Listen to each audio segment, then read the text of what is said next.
当这个净食堂的成型的时候，在这一刻的可以延续整个的这个净食堂的会命法脉宗门如何去往下走，我想这个就是弟子的使命。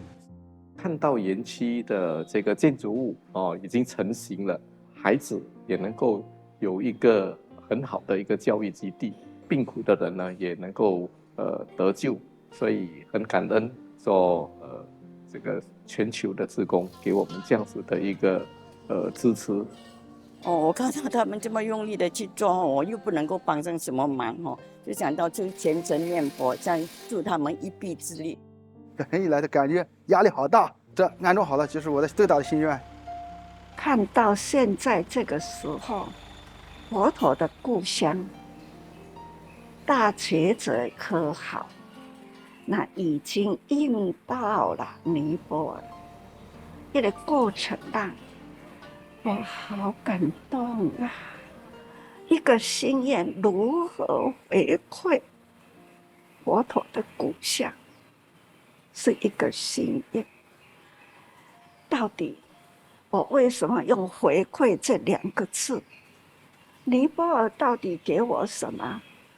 有形的没有，无形的很大很多。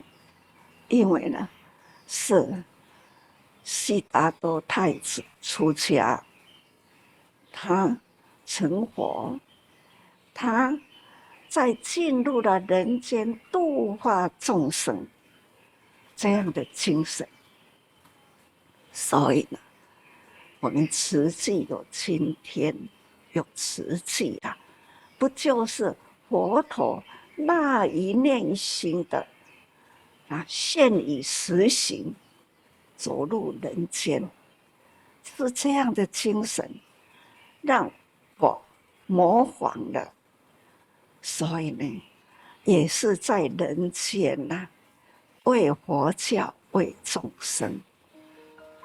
尼泊尔呢，已经净食堂盖好了而且呢，打扫了，内底打扫的很干净。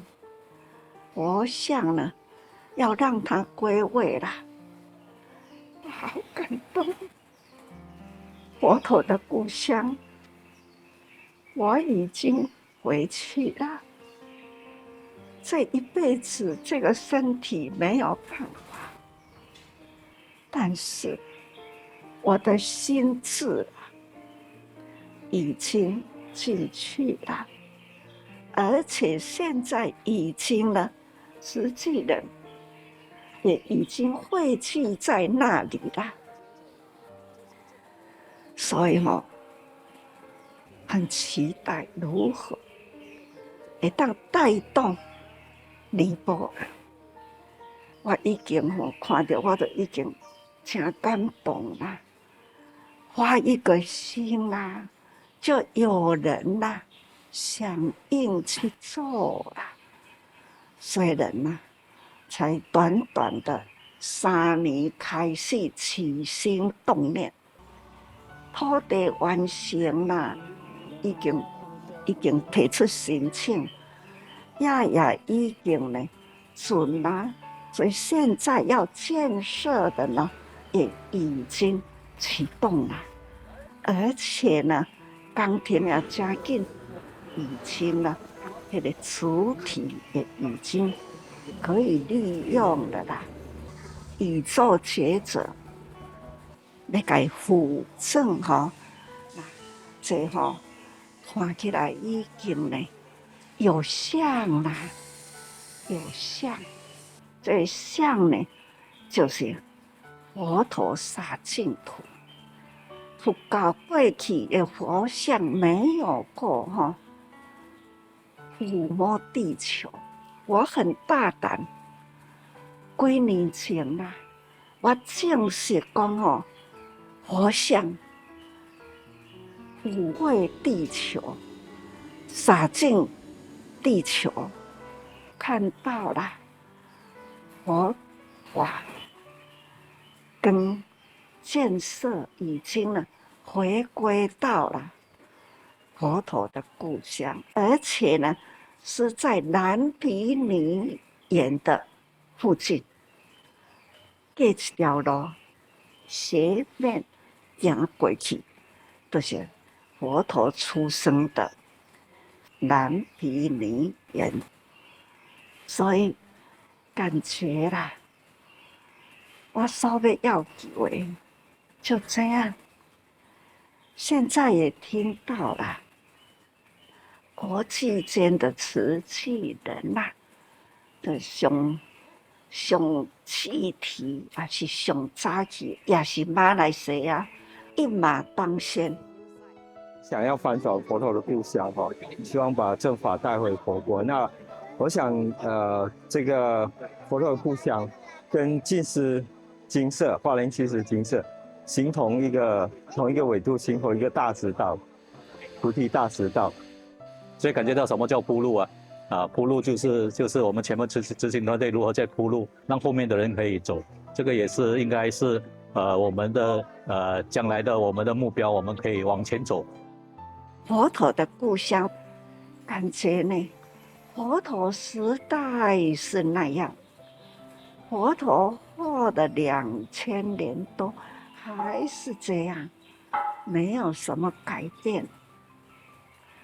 这就是我一直在想，那个时代是这样，佛陀就是看到了不忍心，他要去找出来一条路，他已经找出来了。路人间呐，时间不长，他到哪里啦？只要重新说出来他的见闻，他的看法，他的理想，才开始这四谛法。后空无常无我，那生老病死等等啦，从头说起。那有多少时间呢？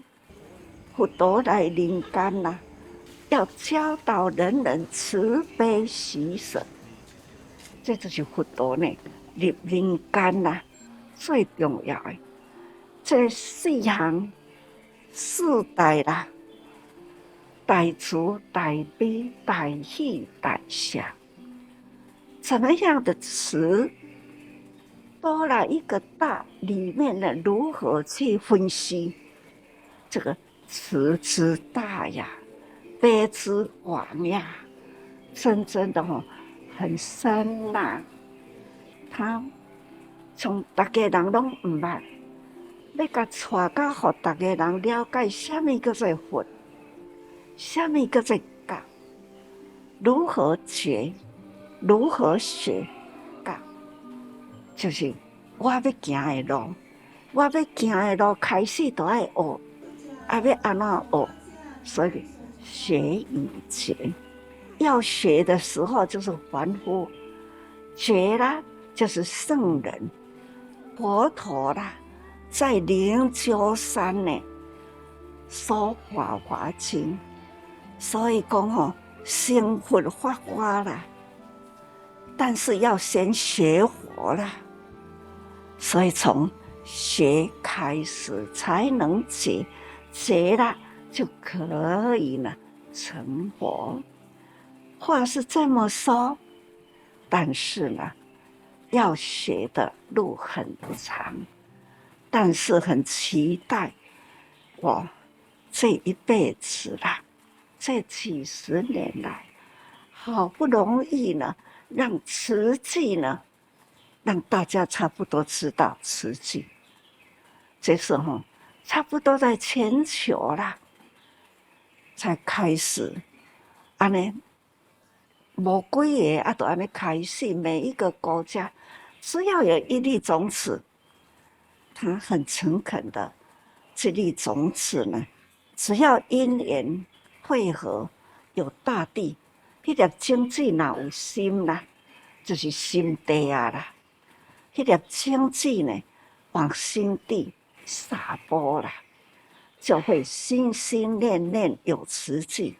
慈济里面的为人间做什么？